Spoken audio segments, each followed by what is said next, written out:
All right, we're back, continuing our exclusive interview with Nobel Prize-winning economist Joseph Stiglitz. I do want to ask you about the administration and how they're doing. I mean, you've given advice to the Obama administration. If you had to give them a grade right now, Professor Stiglitz, what would you give them?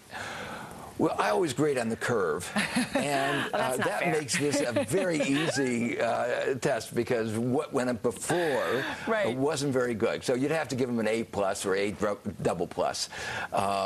But it is a curve. It's rating on the curve. There are some real difficulties in assessing various parts of the program. I've been very critical. I thought the stimulus package was not designed well and was too small. Was that because they couldn't get a better package through?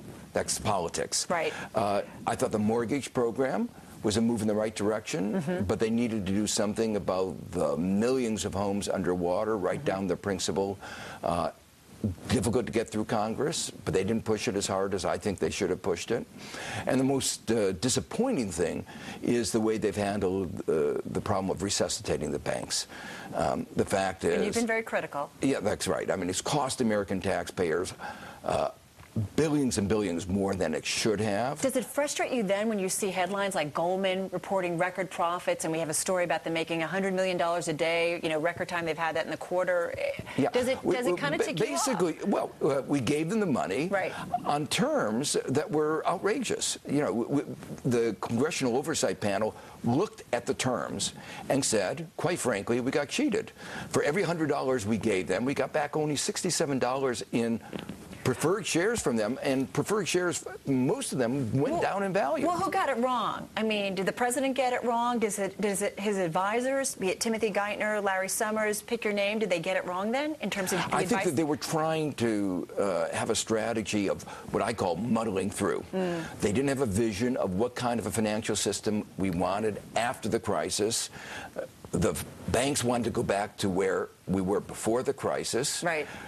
In fact, what has happened is the problem that we had, these too big to fail banks, have become even bigger.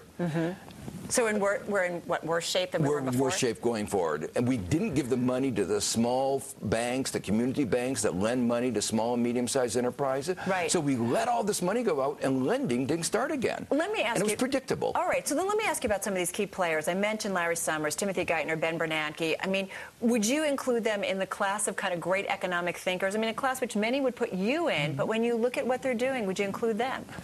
That's a hard question. Now, you know, they've done good work. Here. They've done good work.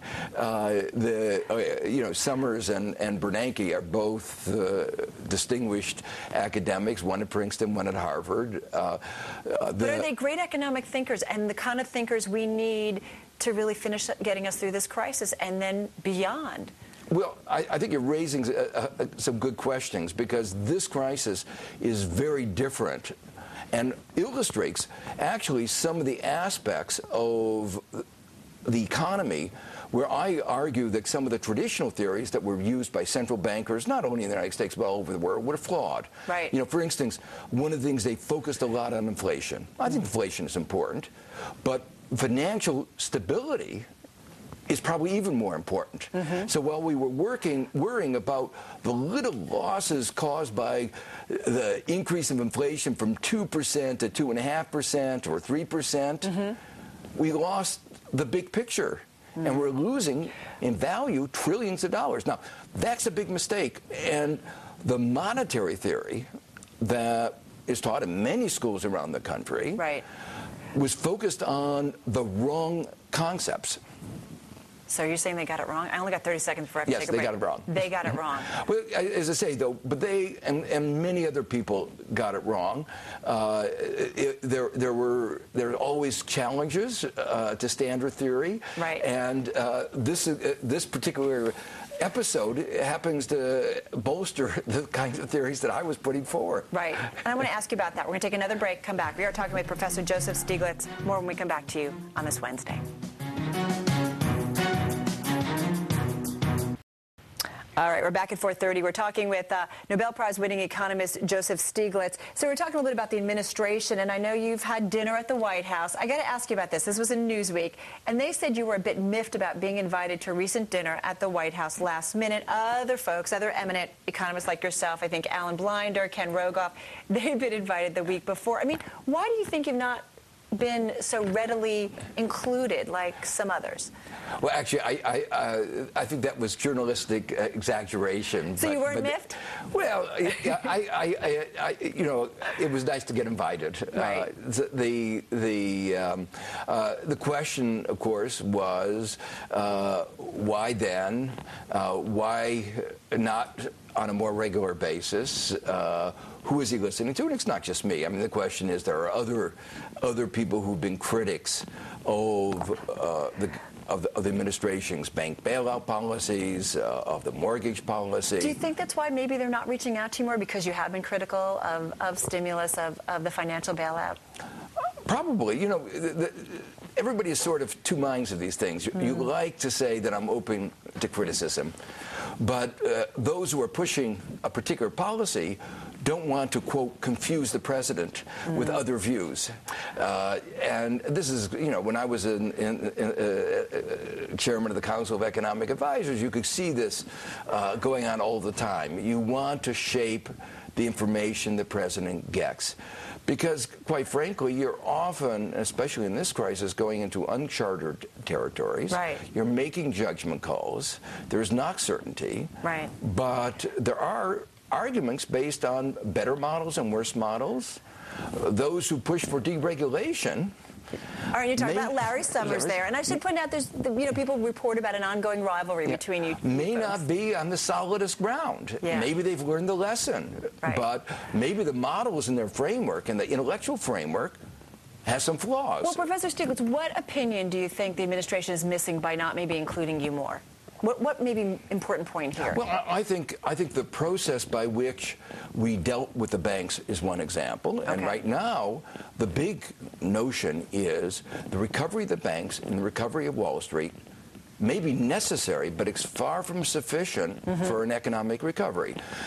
People from the economics team and from administration said they were surprised at how high the unemployment rate has gone. Right.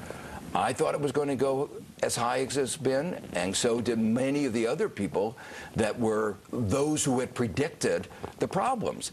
It's just that those who were the optimists didn't see the bubble, keep seeing the victory around the corner prematurely. Well, that makes me worried. I'm a taxpayer, I'm a voter, and I'm worrying, you know, what has the administration, what are they missing now?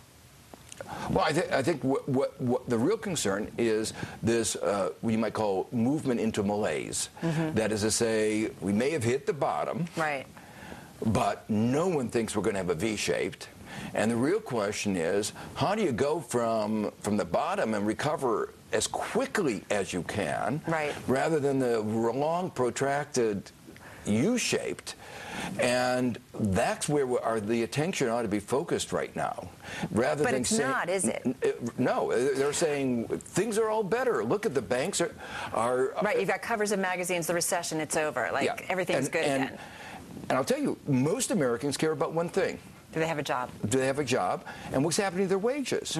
The fact is, unemployment is continuing to grow, and wages are weak, not surprisingly. So based on the course we're going, what do you think is going to happen? Is it going to be a very, very protracted recovery here? Could we see another bounce down? I mean, what do you think is the likely course I think we're going to here? have a protracted recovery.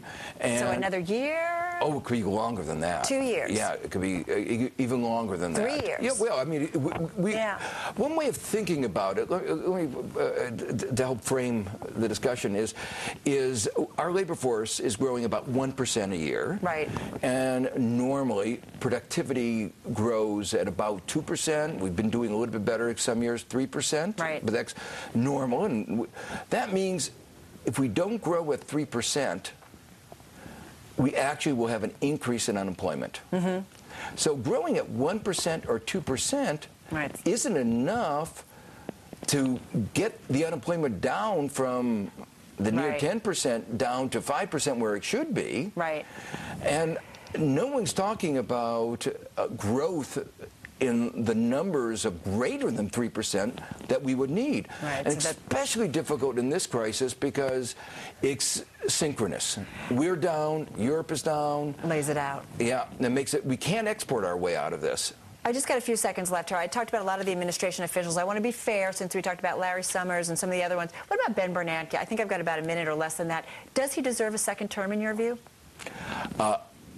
That's a hard question. There was a very interesting article in the Financial Times by Willem Bouter, a very distinguished professor of economics at LSE. Just got a few seconds. Okay. What he said is, Bernanke didn't get it right. He didn't see it coming, and maybe we should go for a new face. And he suggested Janet Yellen. 5 seconds. Do we need a new face? I think that's something that ought to be considered. Ah, good to know. All right, and good to hear. Professor Siglitz, thank you so much for coming in, spending so much time. Sure, thank you.